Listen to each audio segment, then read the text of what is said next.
अब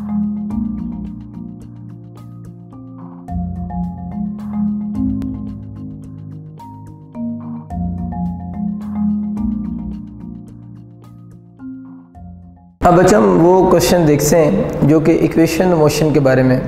आप सभी इस चीज़ से फेमिलियर हैं कि there are 3 main equation motion जो आपके लिए मैंने बोर्ड पे लिखी हुई हैं। 2s equal V F square minus V A square है, s equal to V I T plus half A T square है और V F equal to V I plus A T है। एक चीज़ तो याद रखनी है, ये जो दोनों इक्वेशंस हैं आप लोगों ने ये माइंड में रखना है कि ये 20 वेक्टर इक्वेशन है और ये भी वेक्टर ही है, यानी ये जो 2 इक्वेशन मोशन है ये वेक्टर फॉर्म में है, लेकिन ये वाली जो इक्वेशन मोशन है ये वेक्टर फॉर्म में नहीं है। ये वाली इक्वेशन मोशन जो है वो स्केलर है, यानी स्केलर फॉर्म में है।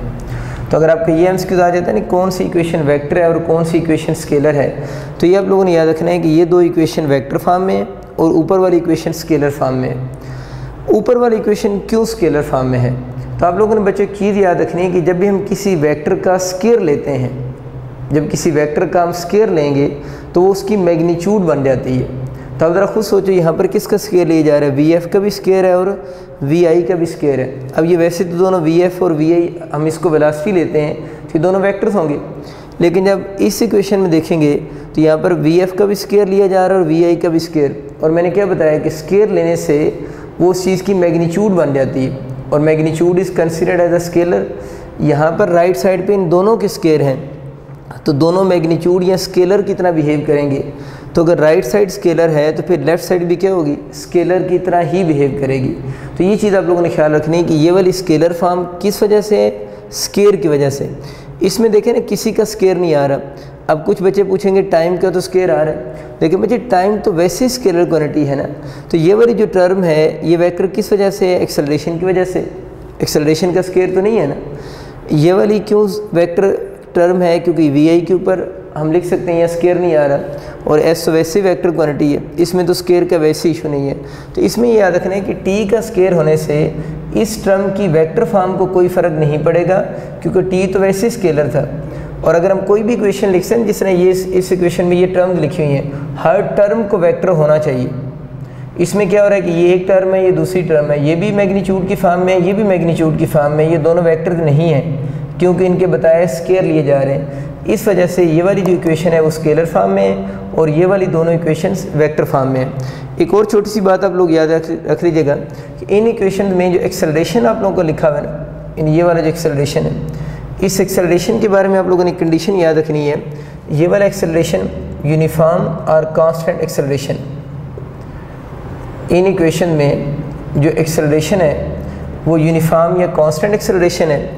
और नेक्स्ट बात आप सारों को ऐसे भी याद है कि ये वाली जो इक्वेशंस हैं वो लीनियर मोशन के लिए हैं। मतलब ये वाली जो इक्वेशन है वो किसके लिए, लीनियर मोशन के लिए हैं। मीन्स इन इक्वेशंस को हम एस एच एम के ऊपर या सर्कुलर मोशन के ऊपर एज सच अप्लाई नहीं कर सकते। ये वाली जो इक्वेशन है वो बेसिकली वैलिड या बनी किसके लिए, लीनियर मोशन के लिए डिज़ाइन की गई इक्वेशंस। अब इन इक्वेशन से रिलेटेड जो कुछ प्रॉब्लम्स हैं उन पे हम बात करते हैं। मैंने आपके लिए बोर्ड पे एक बड़ा अच्छा एमसीक्यू लिखा है, इंटरेस्ट में काफ़ी दफ़ा रिपीट हो चुका है।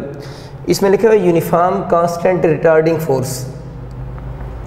इसका मतलब कि उसने जो फोर्स है उसके लिए वर्ड यूज़ किया है वो कांस्टेंट है या यूनिफॉर्म है। Is applied in order to stop a truck.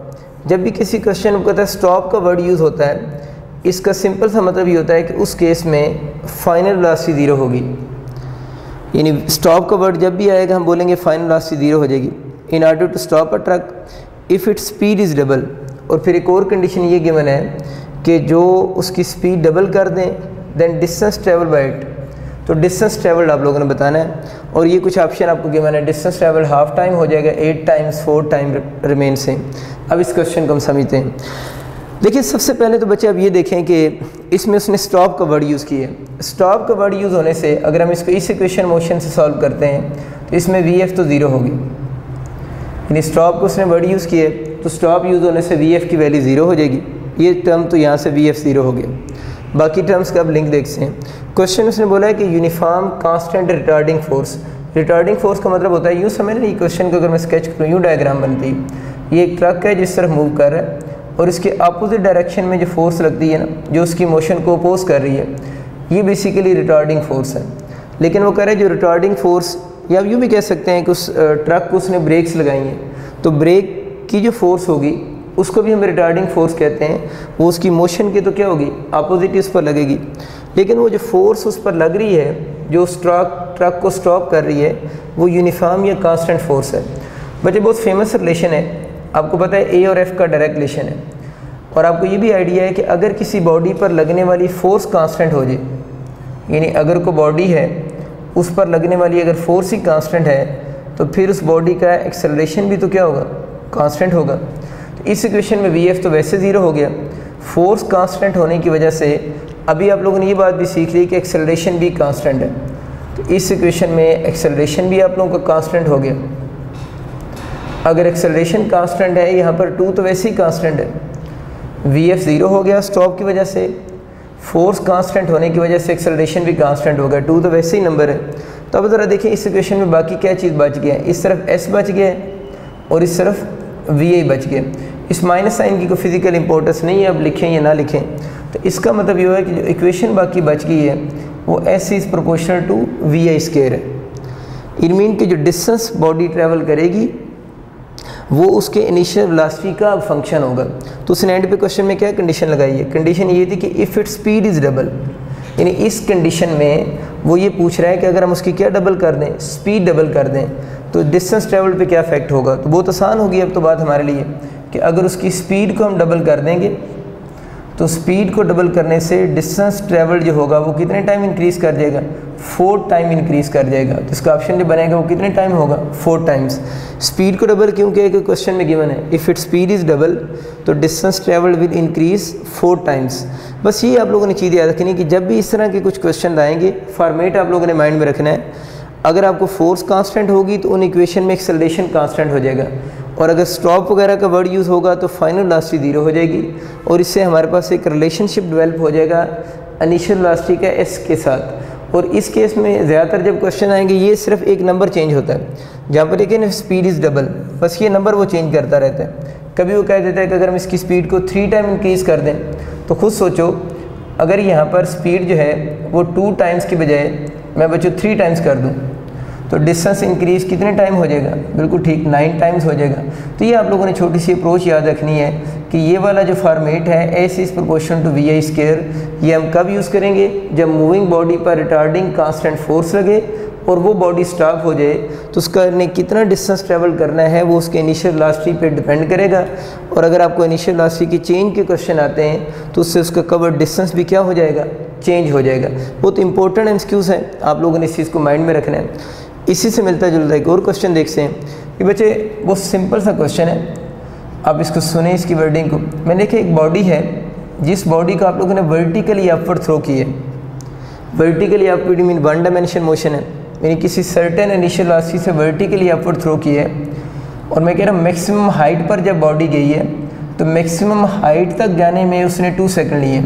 2 second उसका कौन सा टाइम है, मैक्सिमम हाइट तक जाने का। यानी जब वो बॉडी मैक्सिमम हाइट तक गई है तो मैक्सिमम हाइट तक जाने में उस बॉडी ने 2 सेकंड लिए। क्वेश्चन ये है कि इस बॉडी की इनिशियल वेलोसिटी बताएं।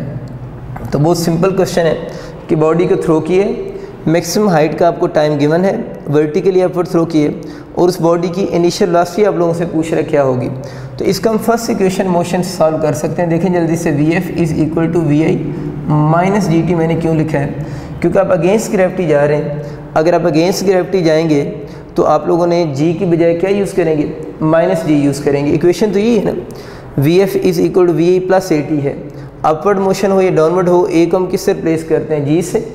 तो माइनस क्यों लगाया है कि बॉडी अगेंस्ट ग्रेविटी जा रहा है और अपवर्ड डायरेक्शन में जी प्लस जी हम नहीं लेते, हम माइनस जी लेते हैं। अब हमें पता है कि ये जो टाइम है वो मैक्सिमम हाइट का है, और जो 1 डायमेंशन मोशन होती है, यानी जो 1 डायमेंशन मोशन होगी उस 1 डायमेंशन मोशन में तो ये जो टॉप पॉइंट है, इस टॉप पॉइंट पर जाकर तो फाइनल वेलोसिटी 0 हो जाती है। तो अब ज़रा देखते हैं इस इक्वेशन में हमने फाइनल वेलोसिटी 0 कहाँ से गेस की है, 1 डायमेंशन मोशन में मैक्सिमम हाइट का मतलब फाइनल वेलोसिटी 0 होगी। अब बच्चों आप इस इक्वेशन में वैल्यूज पुट करो, वी एफ को आप क्या लिखोगे 0, वी आई तो आप लोगों ने फाइंड आउट करनी है, माइनस जी टी हो जाएगा। इसको इधर नीचे लिख सकता हूँ, तो जी टी को आप इस साइड पर लें, G T is equal to V I हो जाएगा। तो वी आई अगर आप लोगों ने कैलकुलेट करनी है तो और वी आई इक्वल टू जी आई को हम यूजली क्या लेते हैं 10, टाइम कितने सेकंड है 2 सेकंड, तो आपकी इनिशियल वेलोसिटी जो बनेगी वो 20 मीटर पर सेकंड हो जाएगी। बस ये आप लोगों ने छोटी सी एक अप्रोच याद रखनी है कि जब अपवर्ड मोशन के इस तरह के क्वेश्चन आएँ तो जिस तरह यहाँ पर स्टॉप की वजह से आपको हिंट मिला था ना कि फाइनल वेलोसिटी 0 होगी, इसी तरह वर्टिकली जब किसी बॉडी को अपवर्ड थ्रो करते हैं तो वहाँ पर मैक्सिमम हाइट पे आपको याद होना चाहिए कि फाइनल वेलोसिटी की वैल्यू क्या होगी 0 होगी। तो इस तरह हम उस बॉडी की इनिशियल वेलोसिटी को हम कैलकुलेट कर सकते हैं। अच्छा, एक और बड़ी इंपॉर्टेंट अप्रोच फ्री फॉल के बारे में थोड़ी सी बात करते हैं। इसको ज़रा देखिए, मैंने आपको प्रीवियस लेक्चर में भी फ्री फॉल की कंडीशन बताई थी। मैंने आपको बताया था फ्री फॉल में जब भी कोई बॉडी फ्री फॉल करता है पहली कंडीशन ये होती है कि उसकी इनिशियल वेलोसिटी 0 होती है, और दूसरा उसमें एक्सेलरेशन जो होता है वो जी यानी ए जो होगा वो जी के इक्वल होगा, और स्मॉल एफ हम यूज़ करते हैं फ्रिक्शन के लिए कि उस केस में फ्रिक्शन की वैल्यू भी जो होगी वो 0 होगी। ये फ्री फॉल की बेसिक कंडीशन थी। और हम लोगों ने फ्री फॉल में डिस्टेंस कवर्ड को डिस्टेंस जब बॉडी कवर करता है, टोटल डिस्टेंस कवर करता है या किसी पर्टिकुलर सेकंड में, उसका फार्मूलाज पहले पढ़ लिए मैं। अब हम उस बॉडी की स्पीड की बात करते हैं, उसकी स्पीड कैसे कैलकुलेट करेंगे। ये बच्चों आपके सामने फार्मूला लिखा हुआ है फॉर फ्री फॉल। जब बॉडी मूव करता है तो उसकी स्पीड इस फार्मूला से कैलकुलेट हो जाती है। ये स्पीड है किसी भी बॉडी की जब वो फ्री फॉल करेगा, v इक्वल टू 2gh। जी तो वही एक्सेलरेशन ड्यू टू ग्रेविटी है, लेकिन इसमें जो h लिखा हुआ है वो मैंने लिखा है बॉडी की कवर्ड हाइट है। इस कवर्ड हाइट के कंसेप्ट को आप ज़रा सीखें कि कवर्ड हाइट हम किससे कहते हैं ना। तो ये बेसिकली इस फार्मूले में जो h लिखा हुआ है वो आम हाइट नहीं है, बल्कि वो कौन सी हाइट है, कवर्ड हाइट है। तो इससे ये बात हमें समझ आ गई। कवर्ड हाइट को अभी मैं आपको क्लियर करता हूँ किससे कहते हैं। उससे पहले दो और छोटी छोटी बातें कर लेते हैं। इस फार्मूले को देख के बच्चे ये चीज़ क्लियर हो गई है कि जब भी कोई बॉडी फ्री फॉल करेगा उस बॉडी की स्पीड सिर्फ किस पर डिपेंड कर रही है, कवर्ड हाइट पर डिपेंड कर रही है। और सेकेंडली आप कहें तो वो एक्सेलरेशन ड्यू टू ग्रेविटी की वैल्यू पर डिपेंड करेगी, जो कि with in the gravitation field earth के अराउंड तो क्या रहेगी, अर्थ के क्लोज तो उसकी वैल्यू कांस्टेंट होती है। और जो हम 9.8 मीटर पर सेकंड स्क्वायर या हम एमसीक्यूज में इसको राउंड ऑफ करके 10 मीटर पर सेकंड स्क्वायर लेते हैं। इसका मतलब ये हुआ कि ये सिर्फ एच और जी पे अगर डिपेंड कर रही है तो फ्री फॉल में आप लोगों ने एमसीक्यूज के लिए याद रखना है कि जब भी कोई बॉडी फ्री फॉल करेगा उसकी जो स्पीड होगी वो नॉट डिपेंड ऑन किस चीज़ पर डिपेंड नहीं करेगी, शेप, एक तो शेप पे डिपेंड नहीं करेगी, दूसरा क्या हो जाएगा साइज़ कह लें, साइज़ का मतलब रेडियस भी होता है। Not depend on shape, size को रेडियस भी कहते हैं, एंड मास ऑफ बॉडी। यानी इसका मतलब ये हुआ कि जब भी कोई बॉडी फ्री फॉल करती है तो उस बॉडी की जो स्पीड होगी that speed not depend on उस बॉडी की शेप पे, उसके साइज़ का मतलब रेडियस भी होता है, रेडियस पे, और उस बॉडी की मास पे उसकी स्पीड डिपेंड नहीं करेगी, बल्कि डिपेंड करेगी किस चीज़ पे, कवर्ड हाइट पे डिपेंड करेगी कि बॉडी ने कितनी हाइट कवर की है। इसको समझते हैं एक दो क्वेश्चन बना करके इस फार्मूले के मीनिंग के हैं। मैंने बच्चों आपके सामने लिखा है कि 2 बॉडीज़ बनाएं।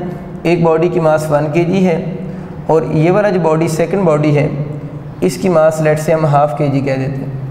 2 बॉडी हो गई, इसकी मास 1 किलोग्राम है, इस बॉडी की मास ½ kg है। इस बॉडी को आप लोगों ने यहाँ से ड्रॉप करना शुरू किया है। इसने हाइट जो नीचे आते हुए कवर की है वो h1 है। इस बॉडी को आप लोगों ने अगर यहाँ से नीचे फ्री फॉल कर रहे हैं, यानी यहाँ से फ्री फॉल उसको करवाया है, तो इसकी हाइट कितनी है, जो इसने हाइट कवर की है वो इसकी हाइट कितनी है, h2। तो अगर आप लोगों ने बॉडी को यहाँ से फ्री फॉल करना उसने शुरू किया है तो ये जो उसने h कवर किया है ना, इसको हम कहते हैं कि ये कौन सी हाइट है, कवर्ड हाइट है। तो क्वेश्चन आपसे वो ये पूछ सकता है कि से ये वाला बॉडी जो है जब ग्राउंड के ऊपर हिट करेगा इसकी स्पीड v1 है, और जब ये वाला बॉडी ग्राउंड के ऊपर हिट करेगा इस वक्त इस बॉडी की स्पीड v2 है। यानी जब ये वाला बॉडी ग्राउंड के ऊपर हिट कर रहा है इसकी स्पीड v1 है, और जब ये वाला बॉडी ग्राउंड के ऊपर हिट कर रहा है इसकी स्पीड v2 है। क्वेश्चन उसके ये 4 ऑप्शन उसने लिखे हुए हैं कि इस v1 और v2 का आपस में लिंक बताएं कि v1 ग्रेटर होगा, इक्वल होंगे, या v2 ग्रेटर होगा v1 से। तो बच्चे आप दोबारा उसी फार्मूले को देखो कि अगर ये दोनों बॉडीज़ फ्री फॉल कर रहे हैं तो इनकी स्पीड इस फार्मूला से कैलकुलेट होगी। दोनों बॉडीज़ के लिए जी तो वैसे ही कांस्टेंट है। अब हमें पता है कि दोनों बॉडीज़ की जो मास है वो सेम नहीं है, लेकिन हमें ये पता है कि फ्री फॉल में जो स्पीड है अभी आपको बताया वो मास पे डिपेंड ही नहीं करती। अगर फ्री फॉल में स्पीड जो है वो मास पे डिपेंड नहीं करती, वो तो कवर्ड हाइट पे डिपेंड कर रही है। तब ज़रा ये सोचो क्या दोनों बॉडीज़ की कवर्ड हाइट सेम है? बिल्कुल दोनों बॉडीज़ की कवर्ड हाइट तो सेम नहीं है। हमें यहाँ से नज़र आ रहा है कि H2 जो है, H2 बच्चों आप लोगों का ग्रेटर है किससे, H1 से। अगर H2 ग्रेटर है H1 से तो इस फार्मूले के अकॉर्डिंग देखें, जिस बॉडी की कवर्ड हाइट ज़्यादा होगी उस बॉडी की स्पीड भी क्या होगी, ज़्यादा ही होगी जब वो ग्राउंड के ऊपर आकर हिट करेगा। यानी ग्राउंड के ऊपर हिट करते हुए हम लोगों ने देखना है कि किसने हाइट ज़्यादा कवर की है, तो डेफिनेटली फिर इसने ज़्यादा हाइट कवर की है, इसने कम कवर की है, तो आपका V2 जो होगा वो ग्रेटर होगा किससे, V1 से। तो बहुत सिंपल सा मेथड है, आप लोगों ने इस चीज़ को माइंड में भी रखना है कि कवर्ड हाइट का जो फार्मूला है, जो बॉडी की फ्री फॉल में स्पीड का फार्मूला है वो मेनली कवर्ड हाइट पे डिपेंड करता है, बॉडी की मास, शेप, साइज़ वगैरह पे डिपेंड नहीं करता। एक और छोटा सा क्वेश्चन देख लें। लेट से मैं कहता हूँ कि एक बॉडी आपके पास ये वाला है, कोई ब्लॉक है और ये आपका कोई स्फेरिकल शेप का बॉडी है और ये दोनों ग्राउंड के ऊपर आकर हिट कर रहे हैं। इसकी स्पीड V1 है ग्राउंड के ऊपर जब हिट कर रहा है, और जब ये ग्राउंड के ऊपर हिट करेगा इसकी स्पीड V2 है। अब देख लें इन दोनों बॉडीज़ की जो कवर्ड हाइट है वो सेम कर लेते हैं ना, यानी दोनों ने हाइट सेम कवर की है ग्राउंड के ऊपर हिट करते हुए। अब अगर बच्चों दोनों ने हाइट सेम कवर की है लेकिन हमें पता है कि दोनों का साइज़ या शेप सेम नहीं है, तब अगेन आप मुझे ये बताएं कि किस बॉडी की ग्राउंड के ऊपर स्पीड ज़्यादा होगी। बिल्कुल आप ठीक कह रहे हैं कि जो इन दोनों की शेप या साइज़ डिफरेंट है लेकिन दोनों की कवर्ड हाइट तो सेम है।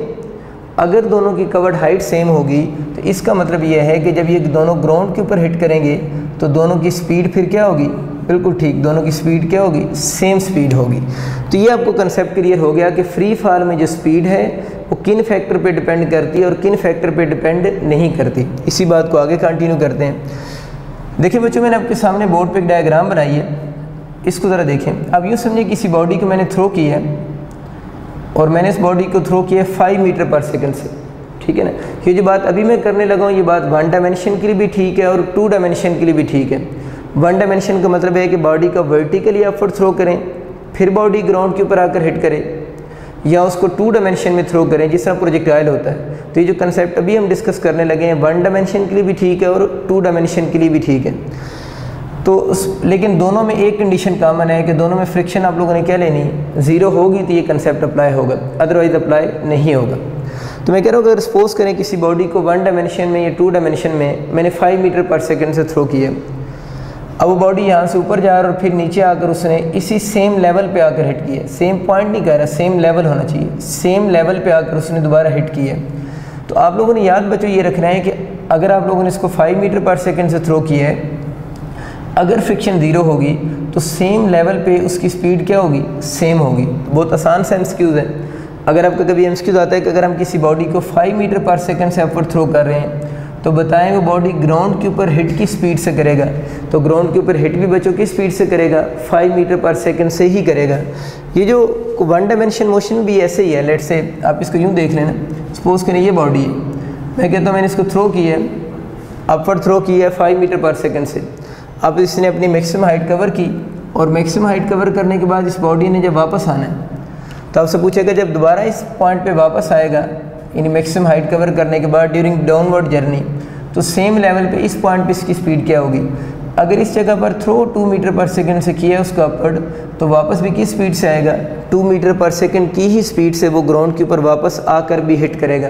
तो ये 2 बड़े इंपॉर्टेंट पॉइंट्स हैं, इनको एक तो बच्चे आप लोगों ने याद रखना है कि फ्री फॉल में स्पीड किस चीज़ पे डिपेंड करती है, किस चीज़ पे डिपेंड नहीं करती। और सेकंड आपको जो मैंने चीज़ बताई है कि अगर फ्रिक्शन 0 हो जाए, 1 डायमेंशन मोशन हो या 2 डायमेंशन मोशन हो, दोनों केसेस में आप लोगों ने इस चीज़ का ख्याल रखना है कि जब स्पीड से बॉडी को थ्रो करेंगे सेम लेवल पे जब वो वापस आएगा तो उसकी स्पीड सेम होगी। कुछ बच्चों को ये सेम लेवल जो मैं लफ्ज़ बोल रहा हूँ इसकी इतनी अच्छी समझ नहीं आती कि इसके मीनिंग क्या है ना। इसको समझने के लिए मैंने एक और क्वेश्चन बनाया, आपके सामने आपके लिए बोर्ड पे लिखा हुआ है। इस क्वेश्चन पे आप ज़रा गौर करें तो आपको सेम लेवल वाला कंसेप्ट भी क्लियर हो जाएगा। देखिए बच्चे, मैंने आपके लिए एक डायग्राम ड्रॉ की। एक टावर है, उस टावर के ऊपर 2 बॉडीज़ हैं, एक को हम ए बोल देते हैं, एक बॉडी को बी कह देते हैं। क्वेश्चन ये है कि इस बॉडी ए को उस टावर से आप लोगों ने वी वेलोसिटी से अपवर्ड डायरेक्शन में थ्रो किया है, और एक दूसरा बॉडी जो बी है उस बॉडी बी को आप लोगों ने वी वेलोसिटी से डाउनवर्ड थ्रो किया। वी दोनों को इसलिए कह रहा हूँ कि अगर ये 5 मीटर पर सेकंड है तो इसकी इस बॉडी की वेलोसिटी भी कितनी होगी 5 मीटर पर सेकंड ही होगी। यानी दोनों बॉडीज़ को अगर एक को 5 मीटर पर सेकंड से अपवर्ड थ्रो किए तो दूसरे को 5 मीटर पर सेकंड से डाउनवर्ड थ्रो किए। सिर्फ दोनों की स्पीड सेम है, सिर्फ डायरेक्शन मोशन डिफरेंट है। ठीक होगी बात। अब वो कहते हैं कि जब ये वाला बॉडी ग्राउंड के ऊपर आकर हिट करेगा, सपोज कर लेते हैं इस बॉडी बी की ग्राउंड के ऊपर जब वो हिट करेगा ना इस जगह पर लेट से, तो उसकी स्पीड वी होगी। और जब ये वाला बॉडी जो अपवर्ड जा रहा है, ज़ाहिर है इसने हमेशा अपवर्ड तो नहीं जाना ना, अगेंस्ट ग्रेविटी जा रहा है। कुछ सर्टेन डिस्टेंस कवर करने के बाद लेट से ये वाला बॉडी अगर आपका अपवर्ड यूँ मूव कर रहा है तो कुछ डिस्टेंस कवर करने के बाद इस बॉडी ने दोबारा किधर आना है। मैं चलिए इसको इस साइड पे बना देता हूँ ना। ये वैसे तो 1 डायमेंशन मोशन है, आप इसको इसी जगह भी प्लॉट कर सकते हैं। तो जब बॉडी सपोज करें पहले आपका अपवर्ड जा रहा है, इसने जब अपवर्ड जाते हुए मैक्सिमम हाइट जब कवर करनी है वहाँ पर इसकी फाइनल वेलोसिटी 0 हो जाएगी। यानी ड्यूरिंग अपवर्ड जर्नी उसकी वी की वैल्यू क्या हो जाएगी 0 हो जाएगी। अब इसका कौन सा जर्नी शुरू होगा, डाउनवर्ड जर्नी शुरू होगा। तो जब बच्चे ज़रा खुद सोचे, जब इसका डाउनवर्ड जर्नी शुरू हो रहा है तो वापस इस पॉइंट से ये दोबारा पास नहीं करेगा। यानी यही जो बॉडी है दोबारा इसने इस पॉइंट पे वापस आ जाना है। तो इसका मतलब ये हुआ ये वाला बॉडी तो डायरेक्ट डाउनवर्ड जा रहा है, लेकिन ये वाला बॉडी पहले किधर मूव कर रहा था, अपवर्ड मूव कर रहा है। और अब इस बॉडी ने मैक्सिमम हाइट पर जाकर जब इसकी फाइनल वेलोसिटी 0 हो जाएगी तो इस बॉडी ने अब अपना डाउनवर्ड जर्नी शुरू करना है और दोबारा इस पॉइंट पे वापस आ जाएगा। अच्छा, इस पॉइंट के बाद इसकी भी डाउनवर्ड मोशन शुरू हो जाएगी और ये वाला बॉडी जाकर ग्राउंड के ऊपर हिट करेगा। क्वेश्चन ये है कि जब ये वाला बॉडी ग्राउंड के ऊपर हिट करेगा, सपोज करें इसकी स्पीड वी है और इसकी स्पीड को आप लोगों ने वी बोला हुआ है, तो वो ये आपसे पूछ रहे हैं आप बताएं कि वी और वी का आपस में क्या लिंक है। ये डिफरेंट ऑप्शन उसने गिवन है कि वी और वी का क्या लिंक बनेगा। अब बच्चों इसको समझने की कोशिश करें। देखिए अभी मैंने आपको कंसेप्ट ये बताया कि अगर हम किसी बॉडी को 1 डायमेंशन में या 2 डायमेंशन में अपवर्ड थ्रो करें तो जब वो बॉडी अपने सेम लेवल पे वापस आएगा, तो जिस तरह वो पहले बात की कि अगर उसको 5 मीटर पर सेकंड से थ्रो किया है तो सेम लेवल पे कितनी स्पीड पे आकर हिट करेगा, 5 मीटर पर सेकंड पे करेगा। ये 2 है तो सेम लेवल पे 2 मीटर पर सेकंड से ही वापस आएगा। और यही बात बच्चों अगर आप यहाँ पर अप्लाई करें, अगर इस बॉडी ए को आप लोगों ने अपवर्ड थ्रो किया था स्पीड वी से, अगर अपवर्ड थ्रो किया था स्पीड वी से, तो जब ये अपवर्ड गया है और ड्यूरिंग डाउनवर्ड जर्नी जब ये अपने इनिशियल लेवल पे वापस आएगा, तो अब मुझे बताएं इसकी स्पीड क्या होगी। बिल्कुल यही अगर आप अप्रोच अप्लाई करें, अगर वो अपवर्ड वी वेलोसिटी से गया है तो मैं ये नहीं कह रहा कि हर पॉइंट पे उसकी वेलोसिटी की वैल्यू सेम रहेगी। डेफिनेटली उसकी वेलोसिटी की मैग्नीट्यूड अपवर्ड जाते हुए डिक्रीज़ करते करते 0 हो जाएगी। अब वापसी भी उसकी वेलोसिटी की वैल्यू क्या हो रही है, इंक्रीज़ हो रही है। लेकिन इस पॉइंट पर आकर उसकी वेलोसिटी की जो मैग्नीट्यूड होगी, अगर हम ये वाला रूल अप्लाई करते हैं तो बिल्कुल क्या होगी, सेम होगी। इट मीन्स कि इस पॉइंट से अगर ये अपवर्ड वी वेलोसिटी से गया है तो जब वो वापस आएगा तो इस पॉइंट पे दोबारा जब पहुंचेगा तो उसकी वेलोसिटी की मैग्नीट्यूड अब भी क्या होगी, वी ही होगी। इस बात का मतलब फिर ये हुआ सादा लफ्ज़ों में कि अगर ये वी से डाउनवर्ड मूव कर रहा है, अगर आप इसको वी से आप लोगों ने अपवर्ड थ्रो किया है, तो जब इसका इस पॉइंट से, क्योंकि दोनों एक ही टावर से थ्रो हुए हैं, जब ये सेम लेवल पे वापस पहुंचेगा तो अगर इसको थ्रो वी से किया था तो इस पॉइंट पे दोबारा भी किस वेलोसिटी से आएगा, वी से ही वापस आएगा। यानी इसकी मैग्नीट्यूड चेंज नहीं होगी। अब बच्चों ज़रा कंपेयर करो। अब मुझे बताओ, इसका अपवर्ड जर्नी मैंने डिस्कस कर दी। अब इन दोनों बॉडीज़ ने जब ग्राउंड के ऊपर आकर हिट करना है, तो जब इस बॉडी का इस पॉइंट से यानी टावर की हाइट से डाउनवर्ड जर्नी शुरू होगा, तब इस बॉडी में और इस बॉडी में तो कोई फ़र्क ही नहीं है, क्योंकि ये अगर वी से डाउनवर्ड मूव कर रहा है तो ये भी वी से ही किधर मूव कर रहा है, डाउनवर्ड मूव कर रहा है। अब इस पॉइंट से नीचे इन्होंने जो स्पीड में गेन आना है इनका, इन दोनों ने जब डाउनवर्ड मूव करना है तो इनकी जो स्पीड में गेन आना है वो तो कवर्ड हाइट पर डिपेंड करना है। अब ये ज़रा देखें कि इन दोनों में से किसने हाइट ज़्यादा कवर की है। तो कुछ बच्चे फिर ये कह देते हैं कि देखें इस पहले वाले बॉडी ने तो ज़्यादा हाइट कवर की है। देखिए ये वाला जो पोर्शन है ये तो ख़त्म हो चुका है ना। कैसे ख़त्म हो चुका है कि हम इस बॉडी की इस पॉइंट से डाउनवर्ड वेलोसिटी देख रहे हैं, और इस पॉइंट से डाउनवर्ड वेलोसिटी जो है अगर इसकी वी है तो इसकी भी आपको भी रूल समझा दिया, वी ही बनेगी। तो अब हम इसकी डाउनवर्ड मोशन को देखेंगे तो दोनों की डाउनवर्ड मोशन तो सिमिलर है। तो जितनी वेलोसिटी बॉडी बी गेन करेगा सेम हाइट कवर करने में, उतनी हाइट बॉडी ए भी कवर कर रहा है तो दोनों बॉडीज़ की वेलोसिटी में जो गेन आएगा वो गेन डेफिनेटली क्या होना चाहिए, सेम होना चाहिए, क्योंकि इस पॉइंट पे दोनों बॉडीज़ की इनिशियल वेलोसिटी भी सेम है और दोनों की कवर्ड हाइट भी ग्राउंड तक जाने में क्या आ रही है, सेम आ रही है। इट मीन कि वी ए जो होगा वो इक्वल टू क्या होगा, वी बी होगा। तो अक्सर बच्चों को जो कन्फ्यूजन होती है, मैं बच्चों फिर रिपीट कर रहा हूँ, ज़्यादातर स्टूडेंट्स ये समझते हैं कि इसकी कवर्ड हाइट ज़्यादा है। तो अब ये कंसेप्ट अगर आपको फिर कंफ्यूज करता है तो आप इस पॉइंट पे फोकस करो, इसकी वेलोसिटी हम वी आई क्यों ले रहे हैं, इसकी वेलोसिटी तभी डाउनवर्ड जर्नी में हम वी आई ले रहे हैं क्योंकि ये पूरा जो पाथ है आप लोगों ने इस सारे पार्ट को रिमूव किए। कैसे रिमूव हुआ है कि जब उसी पुराने थ्योरम के अकॉर्डिंग अगर थ्रो वी आई से किया है तो वापस भी वो किस वेलोसिटी से आएगा, वी आई से ही आएगा। तो अब इसका मतलब है कि इस पॉइंट के बाद ये दोनों बॉडी सिमिलर बॉडी काउंट होंगे, दोनों की इनिशियल वेलोसिटी भी सेम है और दोनों बॉडीज़ के बाद कवर्ड हाइट भी सेम है, तो दोनों की स्पीड में जो गेन आएगा वो फिर भी आप लोगों का क्या रहेगा, सेम रहेगा। तो आप लोगों ने इस तरह के प्रॉब्लम्स की थोड़ी प्रैक्टिस करनी है, इस तरह के अच्छे खासे ज़्यादा क्वेश्चन आते हैं। इसके हम एक दो प्रॉब्लम और डिस्कस करते हैं ताकि इस कंसेप्ट पे आपकी ग्रिप थोड़ी स्ट्रांग हो जाए। दोबारा बच्चे हम उसी फार्मूला मैंने आपके लिए बोर्ड पे लिखा है v इक्वल टू √2gh, वही जिस केस में फ्री फॉल का केस है ना। तो इसको फ्री फॉल के अलावा भी इसके कुछ क्वेश्चन बन सकते हैं, उसके लिए मैंने एक एमसीक्यूज़ आपके लिए बोर्ड पे लिखा है, इसको ज़रा देखते हैं क्या है। यूँ समझने की एक बॉडी है, कोई बॉडी से उसकी मास m है और इस हाइट, इस पॉइंट पे या इस हाइट पे वो बॉडी रखी हुई है और बॉडी 3 डिफरेंट ट्रैक के लॉन्ग मूव कर सकती है। ये 3 डिफरेंट ट्रैक्स हैं, एक ये वाला ट्रैक है, यूँ सीधी आ सकती है, इस ट्रैक के लॉन्ग मूव कर सकती है या इस ट्रैक के लॉन्ग मूव कर सकती है। और जो तीनों ट्रैक्स हैं वो फ्रिक्शनलेस ट्रैक्स हैं। अगर ये तीनों ट्रैक्स फ्रिक्शनलेस हैं इसका मतलब है कि फ्रिक्शन की वैल्यू कितनी है, 0 है।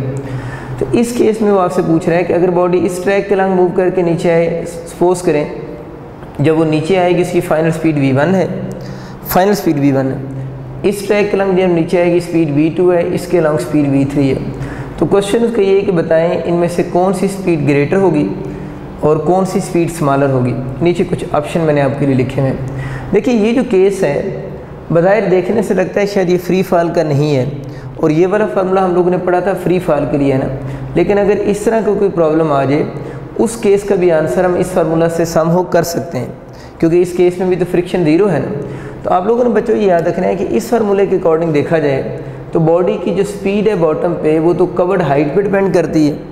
तो आपको क्या लगता है किसने हाइट ज़्यादा कवर की है? अब ज़्यादातर स्टूडेंट ये सोचते हैं कि शायद हाइट जो है इस वाले बॉडी ने लेट से अगर कुछ कहते हैं ज़्यादा कवर की है, तो असल में ये जो उन्होंने कवर की है ना, ये जो चीज़ है ये ज़िगज़ैग चीज़ है, इस चीज़ को असल में हम लेंथ ऑफ पाथ कहते हैं। हाइट और चीज़ होती है, ये जो बॉडी इस पाथ के लॉन्ग मूव करे इस सारी चीज़ को हम लेंथ ऑफ पाथ कहते हैं। जो हाइट होता है ना वो तो बेसिकली मैक्सिमम वर्टिकल डिस्टेंस होता है ना, यानी हाइट जो है वो तो मैक्सिमम वर्टिकल डिस्टेंस को हम बोलते हैं। तो अब ज़रा खुद नोट करो, ये जो चीज़ है दैट इसका लेंथ ऑफ ट्रैक कह लें या लेंथ ऑफ पाथ कह लें, पाथ को मैं ट्रैक भी लिख सकता हूँ, ये लेंथ ऑफ ट्रैक लिखी, ये चीज़ लेंथ ऑफ ट्रैक है। हमारे फार्मूले में हाइट यूज़ हो रही है जो कि मैक्सिमम वर्टिकल डिस्टेंस होता है। तो बच्चे अगर इस पॉइंट में आपको समझाने के लिए लाइन ड्रॉ करता हूँ तो मुझे ये बताओ कि इन सब में से वर्टिकल डिस्टेंस किसका ज़्यादा है? तो सबका वर्टिकल डिस्टेंस तो क्या है, सेम है। अगर ये यहाँ से वर्टिकल डिस्टेंस लेंगे ना, ये जो चीज़ है, अगर इन सारे बॉडीज़ का वर्टिकल डिस्टेंस सेम है तो अगर वर्टिकल डिस्टेंस सेम है यानी h सेम है तो फिर सबकी स्पीड भी बॉटम पे क्या होगी, सेम होगी। तो ये आप लोगों ने कंसेप्ट याद रखना है कि इस केस में हम ये, अब मैं ये भी कह सकता हूँ कि ये वाला जो फार्मूला है वो लेंथ ऑफ ट्रैक पे भी डिपेंड, अगेन जिस तरह मास पे डिपेंड नहीं करता, बॉडी की शेप साइज़ का हम रेडियस भी बोलते हैं उस पर डिपेंड नहीं करता, इसी तरह आप कह सकते हैं कि लेंथ ऑफ ट्रैक पे भी डिपेंड नहीं करता, लेकिन ज़रूरी है कि वो जो ट्रैक्स हैं वो कौन से ट्रैक्स हों, फ्रिक्शनलेस ट्रैक्स हों, मीन उन ट्रैक्स के अलावा कोई फ्रिक्शन ना हो। तो इस केस में भी अगर इन सब के लिए हाइट देख लें सेम आ रही है, अगर हाइट सेम है तो सबकी स्पीड भी क्या होगी, सेम होगी। तो आपका अल्फ़ा ऑप्शन इस केस में करेक्ट होगा। बहुत अच्छा एमसीक्यूज़ है, इसको आप लोगों ने माइंड में रखना है। इस एमसीक्यूज़ को देखें, इसमें थोड़ी सी इक्वेशन ऑफ मोशन की दोबारा कैलकुलेशन है। सपोज़ करते हैं एक बॉडी है, उसको आप लोगों ने अपवर्ड थ्रो किया विद स्पीड u से, यानी इस बॉडी को आप लोगों ने अपवर्ड थ्रो किया विद स्पीड u से, और ये 1 डायमेंशन मोशन है। ये समझाने के लिए मैंने डायग्राम इस तरह ड्रॉ की हुई है, अदरवाइज़ ये जो क्वेश्चन है वो 1 डायमेंशन मोशन के। आप लोगों ने इस बॉडी को वर्टिकली अपवर्ड थ्रो किया विद स्पीड u से। अब वो कहता है कि बॉडी ने पहले अपवर्ड हाइट कुछ कवर की है, अगेन ये माइंड में रखना है वन डायमेंशन मोशन, समझाने के लिए थोड़ा वो उसको कर्वेचर सा दिया हुआ है। जब बॉडी वापस आ रहा है तो फाइनल उसकी जो स्पीड जब थ्रो की है वो स्पीड यू से थ्रो की है उसको, और जब बॉडी ने आकर ग्राउंड के ऊपर हिट किया है तो जब उसने ग्राउंड के ऊपर हिट किया है उस वक्त उसकी फाइनल स्पीड वी है। अब इसको इसके साथ कंपेयर न करना शुरू हो जाएगा। कभी हमने पढ़ा था जिस स्पीड से थ्रो करते हैं उसी से हिट करता है, तो देखिए इन दोनों के लेवल सेम तो नहीं है ना, लेवल सेम होंगे तो फिर स्पीड क्या होगी, सेम होगी। जब भी थोड़ी देर पहले आप लोगों ने बात पढ़ी है, इन दोनों पॉइंट्स का अगर लेवल सेम नहीं है तो डेफिनेटली इस अगर ये u है और ये v आपस में इस केस में इक्वल नहीं होंगे, डिफरेंट होंगे, क्योंकि दोनों का जो लेवल है वो सेम नहीं है। खैर ये एक और अप्रोच यहाँ पर हम डिस्कस करना चाह रहे हैं, लेकिन उस कन्फ्यूजन को भी आप लोगों ने यहाँ पर रिमूव कर लेना है कि इस बॉडी को आप लोगों ने थ्रो स्पीड u से की है, वन डायमेंशन मोशन है, और इसने आकर ग्राउंड के ऊपर हिट स्पीड v से की है। और क्वेश्चन उसका ये है कि बॉडी ने अपने during upward journey and during downward journey total distance covered by the body बताएं। यानी इस बॉडी ने अपने कंप्लीट जर्नी में जो टोटल डिस्टेंस कवर किया है, आप लोगों ने वो टोटल डिस्टेंस फाइंड आउट करना है। देखिए बच्चे, इसमें टू डिफरेंट टाइप्स की मोशन इंक्लूड हैं। कैसे टू डिफरेंट टाइप्स की मोशन इंक्लूड है? एक इस बॉडी का अपवर्ड जर्नी है ना, और एक इस बॉडी का डाउनवर्ड जर्नी है। तो जब भी इस तरह का कोई क्वेश्चन आएगा तो आप लोगों ने उस मोशन को टू सेक्शन में डिवाइड कर लें। हम ये अज्यूम कर लेते हैं कि ड्यूरिंग अपवर्ड जर्नी उसने डिस्टेंस s1 कवर की है, और ड्यूरिंग डाउनवर्ड जर्नी उसने डिस्टेंस s2 कवर की है। अब हम s1 और s2 की वैल्यूज़ निकाल लेंगे, और इन दोनों को अगर हम सम करेंगे तो हमारे पास टोटल डिस्टेंस कवर्ड डिस्टेंस आ जाएगा उसका। तो पहले हम s1 की कैलकुलेशन की बात करते हैं, यानी उसका जो वर्टिकल डिस्टेंस है उसको कैलकुलेट करते हैं। देखिए इस बॉडी को आप लोगों ने अपवर्ड थ्रो किया था विद स्पीड u से, यानी u स्पीड से अगर अपवर्ड थ्रो किए, अगर ये मोशन मैंने बताया वन डायमेंशन है, तो जब इसकी मैक्सिमम हाइट आएगी वहाँ पर जाकर इसकी फाइनल वेलोसिटी तो क्या हो जाएगी, ज़ीरो हो जाएगी ना। यानी ये वाला जो जर्नी है इसकी इनिशियल वेलोसिटी u है और फाइनल वेलोसिटी इसकी ज़ीरो है। दूसरी बात बच्चों ये है कि ड्यूरिंग अपवर्ड जर्नी वो वाला बॉडी अगेंस्ट ग्रेविटी मूव कर रहा है, तो फार्मूले में जो एक्सेलरेशन ड्यू टू ग्रेविटी होगा उसके साथ भी आप लोगों ने क्या लगाना है, माइनस साइन लगाना है। ज़रा देखते हैं, ये मैंने आपके लिए इक्वेशन लिखी 2s vf² माइनस vi²। अभी मैंने आपको बताया कि अगर हम इसको अपवर्ड जर्नी के लिए सॉल्व कर रहे हैं ना, यानी ये वाला पोर्शन अपवर्ड जर्नी के लिए, अपवर्ड जर्नी में वन डायमेंशन मोशन में फाइनल वेलोसिटी ज़ीरो होगी। तो देखिए इस vf को ज़ीरो पुट कर दिए। जो इस क्वेश्चन में मैं इनिशियल वेलोसिटी गिवन है वो आपको बचे u की इक्वल गिवन है, vi को मैंने u लिख दी है। इस कवर्ड डिस्टेंस को अपर डायरेक्शन में मैंने s1 लिखा है, और अभी आपको बताया था कि ये अगेंस्ट द ग्रेविटी है तो एक्सेलरेशन की बजाय माइनस जी हम लिख देंगे। ठीक होगी बात। अब ये माइनस इस माइनस से कैंसिल हो जाएगा। हमें किसकी वैल्यू चाहिए, s1 को आप इसी जगह लिखा रहने दें। ये 2g इस साइड पे मल्टीप्लाइड हो रहा है, उधर जाकर डिवाइड हो जाएगा। इसका मतलब ये हुआ कि इसने ड्यूरिंग अपवर्ड जर्नी डिस्टेंस जो कवर किया है u²/2g कवर किया है। ये खुद भी एक अच्छा एक्सक्यूज है। आपसे पूछ सकते हैं बॉडी की इनिशियल वेलोसिटी गिवन हो आपको, या अगर इवन उसका फार्मूला भी आपसे u की फॉर्म में गिवन हो, तो आपसे पूछे कि आप बताएं बॉडी ने डिस्टेंस कितना कवर किया है, तो आपको फार्मूला समझ आ गया u²/2g। तो इसके आपके एमसीक्यूज इस तरह के भी बन सकते हैं, सिर्फ कि अगर सपोज करें आपको इसी तरह का क्वेश्चन आता है और अगर आपको बॉडी की सिर्फ इनिशियल वेलोसिटी गिवन हो और आपसे पूछे बताएं बॉडी ने अपवर्ड डायरेक्शन में कितना डिस्टेंस कवर किया है, तो इस फार्मूले से आप डायरेक्ट उसका अपवर्ड डायरेक्शन में डिस्टेंस कैलकुलेट कर सकते हैं। यानी आपको सिर्फ क्या गिवन हो, इनिशियल वेलोसिटी बॉडी की गिवन हो और आपसे पूछे टोटल वर्टिकल डायरेक्शन में उसने कितना डिस्टेंस कवर किया है, तो उसका ये फार्मूला भी आप लोगों ने याद रखना है, s1 = u²/2g होगा। खैर अभी हम लोगों ने डाउनवर्ड जर्नी भी डिस्कस करना है। जब बच्चों हम डाउनवर्ड जर्नी डिस्कस करने लगेंगे तो ये जो इस अपवर्ड जर्नी का फाइनल पॉइंट होगा डाउनवर्ड जर्नी का, तो वो क्या काउंट होगा, फिर इनिशियल काउंट होगा। इसका मतलब ये हुआ कि डाउनवर्ड जर्नी के दौरान हम ये वाला जो पॉइंट है, जिस पॉइंट पे बॉडी की स्पीड ज़ीरो है, डाउनवर्ड जर्नी में इस स्पीड को हम इनिशियल स्पीड बोलेंगे। फिर यानी ड्यूरिंग अगर हम डाउनवर्ड जर्नी बात करते हैं तो ये वाला जो ट्रैक है इसकी इनिशियल स्पीड को हम क्या कहेंगे, ज़ीरो कहेंगे। यानी इस ट्रैक की जो फाइनल है उस वाले ट्रैक की वजह वो इनिशियल काउंट होगी। और इस ट्रैक की फाइनल तो आपको क्वेश्चन में गिवन है v गिवन है, आप उसको इक्वेशन में vf की जगह उसकी वैल्यू पुट कर देंगे। अब ये वाला जो जर्नी है इसमें बॉडी डाउनवर्ड आ रहा है, तो यहाँ पर जो एक्सेलरेशन ड्यू टू ग्रेविटी होगा उसका साइन भी आप लोगों ने पॉजिटिव ही लेना है। तो देखिए इस इक्वेशन को दोबारा, s को हम लोगों ने क्या लिख दी है, s2 लिख दी है, ए की बजाय प्लस जी आ जाएगा क्योंकि अलॉन्ग ग्रेविटी है। वी आई आपको बता दिया है कि इसको हम लेंगे, जो दूसरे ट्रैक की फाइनल थी इसकी इनिशियल होगी, तो वी आई को आप लोगों ने 0 लिख दिया। अब जो वी एफ है वो आपको क्वेश्चन में गिवन है, वो वी की इक्वल है, आसान होगी बात। अब तो हमें S2 चाहिए, 2G इस साइड पे जो मल्टीप्लाइड हो रहा है उधर जाकर डिवाइड हो जाएगा। तो डाउनवर्ड जर्नी में जिसने डिस्टेंस कवर की है वो V² ओवर 2G है। क्वेश्चन ये था कि इस पूरी मोशन का डिस्टेंस कैलकुलेट करें, तो पूरी मोशन का डिस्टेंस हम कैलकुलेट करेंगे S1 प्लस किससे, S2 से। S1 बचे U²/2G, S2 V²/2G। एलसीएम लेके सॉल्व करोगे तो U² प्लस V²/2G हो जाएगा। आखिरी बात और बड़ी इंपॉर्टेंट बात, ये फार्मूला बचे वैसे भी आप याद कर लें कि अगर आप लोगों को कोई भी बॉडी, किसी बॉडी को अगर वो अपवर्ड डायरेक्शन में थ्रो करता है तो उस बॉडी का टोटल कवर डिस्टेंस अगर हम इसकी स्पीड्स गिवन हो तो हम इन फार्मूलाज के अकॉर्डिंग इजीली कैलकुलेट कर सकते हैं। नेक्स्ट आगे बात करते हैं। इसमें कह रहे हैं 2 cars A and B travelled along the same road. ये बहुत इंपॉर्टेंट क्वेश्चन है, इसको मैं 3 डिफरेंट केसेस में सॉल्व कराऊंगा। इसको आप केस 1 समझ लें कि सपोज करेंगे आपके इस जर्नी का केस 1 बन रहा है। तो कहते हैं 2 cars A and B travel along the same road. 2 cars हैं जिस तरह A और B हैं, ये कह रहे हैं कि सेम रोड के अलॉन्ग ट्रैवल कर रही हैं इन सेम डायरेक्शन। देखिए दोनों की डायरेक्शन मोशन भी सेम है, फ्रॉम सेम स्टार्टिंग पॉइंट। और जो दोनों कार्स हैं उनका स्टार्टिंग पॉइंट भी क्या आ रहा है, सेम आ रहा है। तो 2 कार्स होगी travel along same road, same direction और स्टार्टिंग पॉइंट भी सेम है।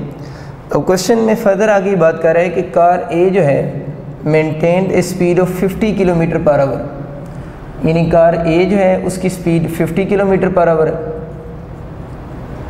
यानी इसकी स्पीड 50 किलोमीटर पर आवर है। But car B start 1 hour later.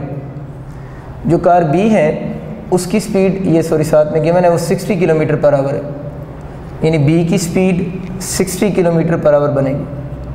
60 में लिख सकता हूँ। A की स्पीड जो है वो 50 है और B की स्पीड वही 60 किलोमीटर पर आवर है। जो की पॉइंट है ये कि but car B starts 1 hour later, मतलब दोनों ने मूव करना शुरू किया। B की स्पीड वैसे ज़्यादा है कार A से, लेकिन B ने मूव करना कितने आवर लेटर स्टार्ट किए, 1 आवर वो कह रहा है लेटर स्टार्ट किया है। किससे, कार A से, यानी कार पहले मूव कर रही है, कार B ने बाद में मूव करना शुरू किए। How many hours will it take for B to overtake A। अच्छा, अब उसका क्वेश्चन ये है कि दोनों कार का स्टार्टिंग पॉइंट हर चीज़ सेम है, लेकिन स्टार्टिंग टाइम सेम नहीं है। कार A मूव कर रही है विद स्पीड दिस स्पीड से, कार B ने, दोनों का स्टार्टिंग पॉइंट वगैरह सेम है, लेकिन स्टार्टिंग पॉइंट सेम है, डायरेक्शन सेम है, लेकिन क्या मैं बताया स्टार्टिंग टाइम सेम नहीं है। और कार B जो है उसने 1 आवर लेटर चलना स्टार्ट किया है, किससे, कार A से। क्वेश्चन उसका ये कि ज़ाहिर है कार A मूव कर रही है, B भी मूव कर रही है। अब B की जो स्पीड है वो कार A की स्पीड से ज़्यादा होगी, क्योंकि कार A पहले ट्रैवल करना पहले शुरू कर चुकी हुई है। कुछ टाइम के बाद क्योंकि कार B की स्पीड ज़्यादा है तो कार B जो होगी वो कार A को क्रॉस करेगी। देन इसकी स्पीड ज़्यादा है तो इसने कुछ टाइम के बाद कार A को क्रॉस करना है। अब उसका क्वेश्चन ये कि कितने टाइम के बाद कार B जो है वो कार A को क्रॉस करेगी। तो आप लोगों ने इन दोनों का ये क्रॉसिंग टाइम बताना है कि जब कार B कार A को क्रॉस कर जाएगी। सपोज़ कर लें, देख बताएं कि कार B कार A को जब क्रॉस कर रही है ना, इस वक्त इनका क्रॉसिंग टाइम T है, यानी T टाइम के बाद कार B जो है वो कार A को क्रॉस करती है। इस बात को फिज़िकली ज़रा सोचें, यूँ समझें कि एग्जांपल दे रहा हूँ कि कार B जो है उसने 7 आवर्स के बाद, कार B ने कार A को 7 आवर्स के बाद क्रॉस किया। कितने आवर्स के बाद, 7 आवर्स के बाद। एग्जांपल है, अगर इसने इसको 7 आवर्स के बाद B ने A को क्रॉस किया तो A पहले मूव करना शुरू हुई है, ये B, A पहले मूव करना शुरू हुई है, और A जो कार है वो B कार से कितने आवर पहले मूव करना शुरू हुई है, 1 आवर। इसका मतलब ये हुआ कि अगर इसको 7 आवर लगे हैं A को क्रॉस करने में, तो A का उस वक्त टोटल टाइम कितने आवर हो चुका होगा, 7 + 1 8 आवर्स हो चुका होगा। इट मीन्स कि जब कार B जो है वो कार A को क्रॉस करती है, उस वक्त जो कार B का जो भी टाइम होगा उसके अंदर अगर हम +1, वो +1 ये बना, अगर ये 2 आवर लेटर होता तो फिर हम 2 ऐड करके कार A का टाइम बनाते हैं। तो कार बी का जितना भी टाइम होगा कार ए का टाइम उससे 1 आवर ज़्यादा होगा इस क्वेश्चन के अकॉर्डिंग। अगर टी में 1 आवर के बजाय 2 आवर होता तो फिर कार बी से कार ए का जो टाइम था वो 2 आवर ज़्यादा हो जाना था। तो अगर इसका टाइम बचे, मैं कह देता हूँ कार बी ने कार ए को क्रॉस किया टी टाइम के बाद, तो अब अगर आपसे कोई बंदा पूछे कार ए ने इस वक्त टोटल टाइम कितना ले चुकी होगी इस सेम पॉइंट तक आने में, तो बिल्कुल ठीक है बता रहे हैं t+1 हो जाएगा। यानी अगर इसका टाइम t है तो इसका टाइम उससे 1 आवर ज़्यादा होगा। और अगेन रिपीट कर रहा हूँ, ये वाला 1 वो 1 आवर लेटर वाला 1 लिखा हुआ है कि 1 आवर क्योंकि लेटर स्टार्ट हुई है इसलिए a का टाइम उससे 1 घंटा ज़्यादा होगा। ठीक होगी बात। अगर टाइम t के बाद क्रॉस हुआ है तो उस वक्त a का टाइम उससे 1 घंटा ज़्यादा होगा। इस क्वेश्चन की लॉजिक क्या है? ये क्वेश्चन ये है कि जब 2 कार्स सेम डायरेक्शन मूव कर रही हो तो हम लोगों ने उनका क्रॉसिंग टाइम बताना है। इसमें जो बात याद रखने वाली वो बच्चों ये है कि दोनों कार का स्टार्टिंग पॉइंट सेम है। द टाइम जब बी कार ए को क्रॉस करेगी तो आप ज़रा ये चीज़ नोट करें, फिर दोनों का कवर डिस्टेंस तो सेम होगा ना। लेकिन यहाँ से दोनों ने चलना शुरू किया, टाइम का फ़र्क है सिर्फ, और इस जगह पर जाकर अगर क्रॉस किया तो खुद सोचो दोनों बॉडीज़ ने ये दोनों कार्स ने जो डिस्टेंस कवर किया होगा, दोनों का डिस्टेंस कवर तो क्या होना चाहिए? सेम होना चाहिए। तो आप लोगों ने इस बात को यूँ याद रखें कि जब कार सेम डायरेक्शन में मूव कर रही हो, जब आपकी कार सेम डायरेक्शन में मूव करें उस टाइम में आप लोगों ने याद रखना है कि बॉडी के जो कवर डिस्टेंस होते हैं, दोनों बॉडी ने जो डिस्टेंस कवर किया होगा वो क्या होगा? सेम होगा। बस ये इसका की पॉइंट है कि जब क्रॉसिंग टाइम सेम डायरेक्शन में कैलकुलेट करना हो तो कवर डिस्टेंस क्या होगा? सेम होगा। अब आपको बच्चे सबको याद है कि S = VT होता है। अब आप S = VT के अकॉर्डिंग दोनों बॉडीज़ की इक्वेशन लिख लें।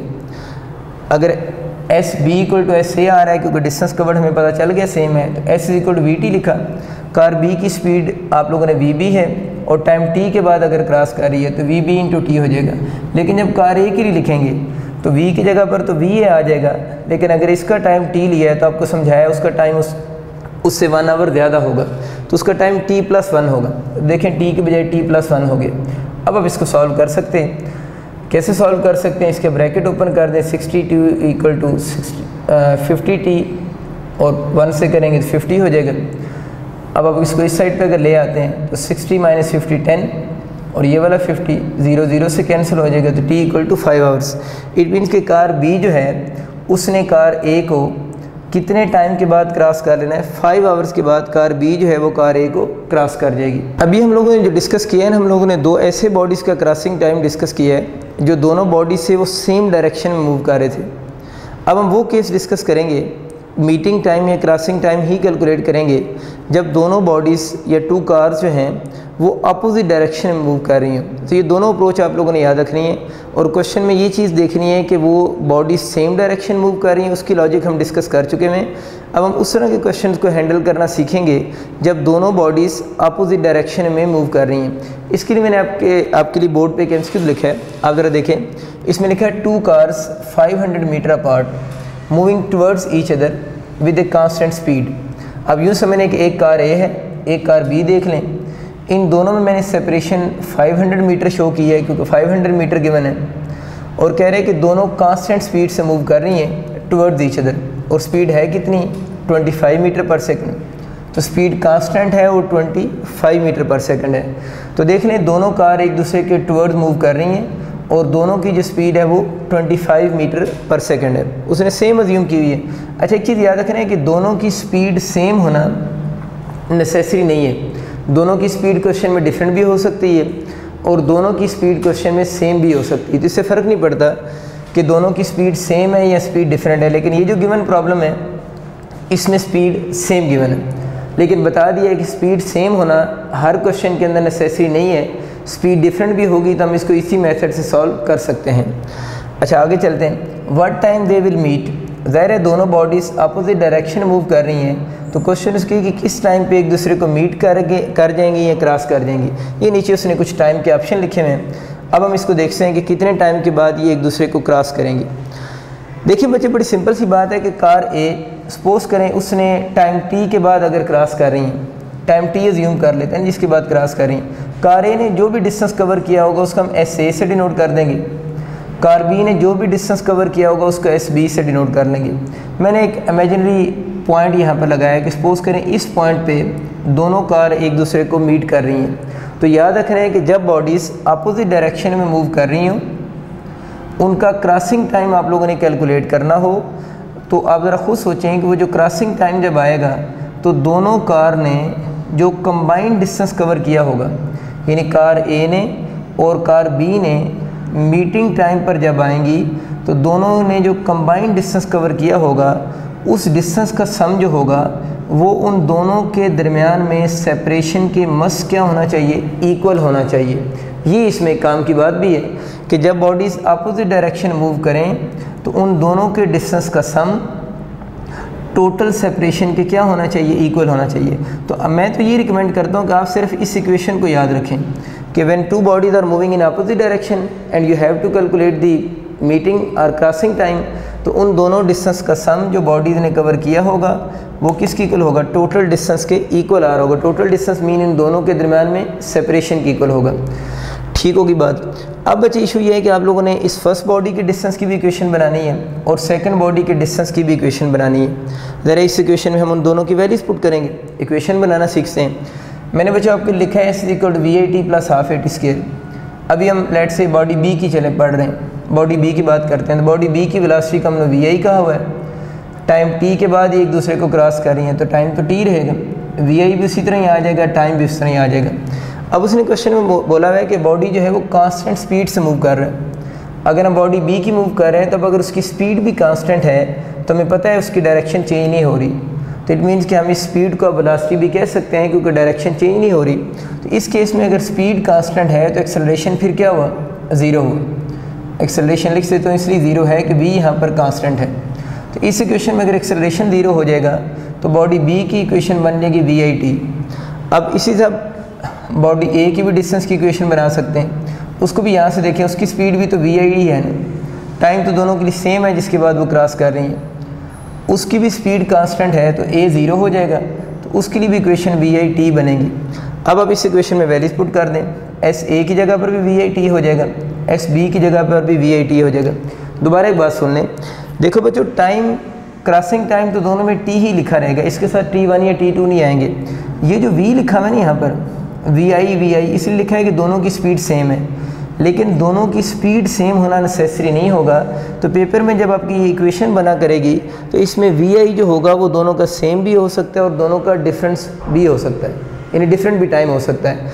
लेकिन एक और बात याद रखनी है कि जब भी इसके क्वेश्चन आते हैं तो क्वेश्चन के अंदर उसने स्पीड को कांस्टेंट ही बोला होगा, यानी स्पीड की वट एवर द वैल्यू, लेकिन स्पीड को वो कांस्टेंट इसलिए बोलेगा कि अगर यहाँ पर स्पीड कांस्टेंट नहीं होगी तो एक्सेलरेशन ज़ीरो नहीं होगा, और अगर एक्सेलरेशन ज़ीरो नहीं होगा तो फिर क्वेश्चन जो है वो MCQs की बजाय आपका न्यूमेरिकल फॉर्म में चला जाएगा।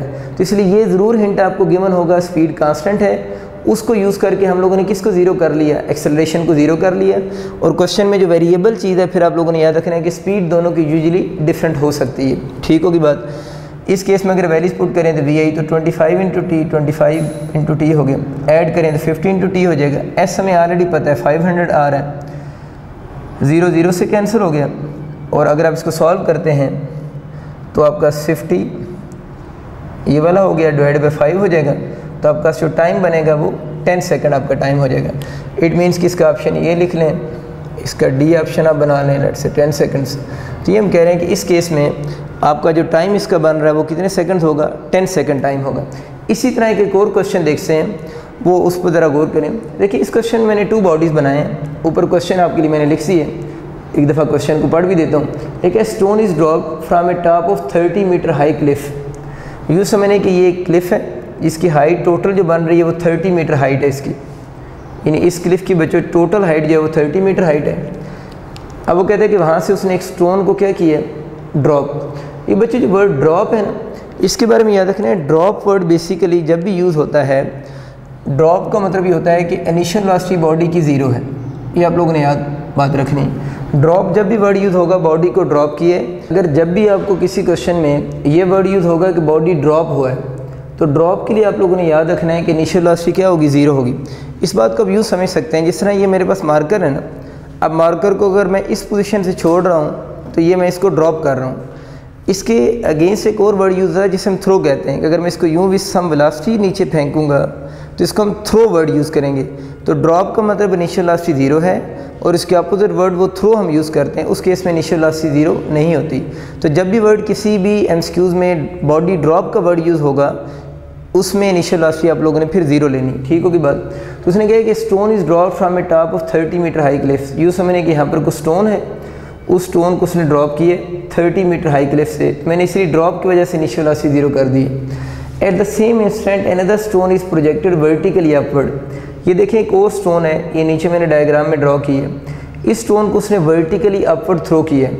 यानी वर्टिकल का मतलब वर्ड यूज है वर्टिकली, इसका वजह मतलब होता है वन डायमेंशन मोशन की बात हो रही है, यानी वन डायमेंशन मोशन को डिस्कस कर रहा है वो।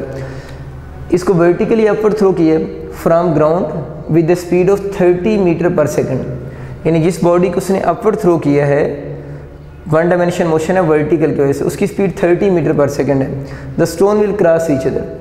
दोबारा वही बात है कि क्रॉसिंग टाइम या मीटिंग टाइम आप लोगों से पूछ रहे हैं, नीचे कुछ टाइम उसने लिखे हैं कि आप इनका क्रॉसिंग टाइम या मीटिंग टाइम बताएं। तो बच्चों जो बेसिक लॉजिक मैंने आपको बताई थी वो यही चीज़ नहीं कि दोनों बॉडीज़ अपोजिट डायरेक्शन मूव कर रही हैं, इस केस में भी ये दोनों अपोजिट डायरेक्शन में ही मूव कर रही हैं। इसकी इनिशियल वेलोसिटी 0 है, लेकिन ये रेस्ट में नहीं होगी। जैसे इसको ड्रॉप करेंगे तो ड्यू टू ग्रेविटी ये नीचे डायरेक्शन में क्या करेगी, मूव करेगी, और डेफिनेटली इसकी जो फाइनल वेलोसिटी होगी वो 0 के इक्वल नहीं होगी। अब आप लोगों ने जो बेसिक कंसेप्ट समझना है कि अभी हम लोगों ने ये वाला जो फार्मूला लिखा था ये कब हम लोगों ने याद किया था, जब 2 बॉडीज़ का क्रॉसिंग टाइम बताना हो और दोनों बॉडीज़ अपोजिट डायरेक्शन मूव कर रही हों। तो अब मुझे बताएं कि इसके ऊपर भी ये वाला फार्मूला तो अप्लाई होगा, क्योंकि ये दोनों बॉडीज़ भी तो अपोजिट डायरेक्शन में क्या कर रही हैं, मूव कर रही हैं। ये देखिए मैंने इसीलिए इसका सेम फार्मूला दोबारा लिखा है।